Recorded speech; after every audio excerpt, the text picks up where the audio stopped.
Okay, I'm posting this for Hoover of the flight or the pilot debrief channel, or anyone else that wants to comment here or make a YouTube video on this. You're welcome to, or not, whatever. I'm just posting this, for because I enjoy making stuff like this. But these are three aviation-related interesting events or mysteries.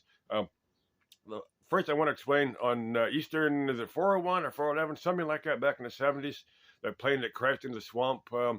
And it killed the flight crew. Some of the passengers survived, some of them didn't. But reportedly, some of the flight attendants that had worked with pilot and navigator had seen their ghosts on other Eastern flights that they had reused some of the radio gear, some of the other pieces of equipment. I think coffee maker or something they had used, and the navigator was seen as his ghost. But Eastern Airlines kind of try to suppress that, but these I don't think it exists anymore. But they didn't want passengers saying, "Well, maybe there's ghosts flying on our planes." That'd be kind of distant. Some people, to me, seeing ghosts is kind of cool. I said if you are of the mindset that we only get one life, once you're dead, is nothing. There are people that believe that way. To me, if I see a ghost and I can interact with a ghost, they're saying, "Hey, our soul is real." I digress, but. Okay, the second one I want to address is M8370. That's one that disappeared about 10, 12 years ago. Now, the one theory that I've heard that kind of makes sense, but doesn't really make sense, that they supposedly on one of the pilots they had found on his home computer, they had found a flight path where he just flown between the radar systems of the different countries out there, so he wouldn't be tracked. It was just a flight, to fly until they ran out of fuel and then crash into the ocean. Now, to me, if he did that, that's one count of suicide and 200 some counts of murder.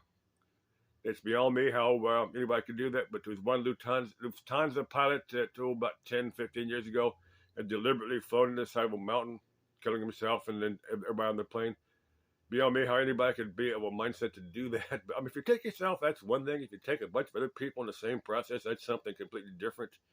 But that's the third thing I want to address is a spin deck message. Now I'm going to get more information on this. It's out there. You can find it. But this happened back late 40s, early 50s. It was down in South America. There was a 4-engine piston aircraft that had accidentally, or they believe it's accidental, in the side of the Andes. I think the story was that I thought the pilot had thought he was further east. I think it was going between Argentina and Chile, something like that. But it miscalculated his position and accidentally flown into the side of the Andes. But they had supposedly the radio man, in Morse code. That's what they was using back then, for shortwave communication, but because of the distance. But he had sent a message spin deck in Morse code. He sent it twice. And no one knows what it means. I don't think it means anything in English or Spanish. It doesn't fit anything. And he sent it twice. So they have no idea what the meaning of the spin deck message. They eventually found pieces of the airplane. It had taken years and years. It apparently had flown into a very heavy snowpack up on the side of the Andes.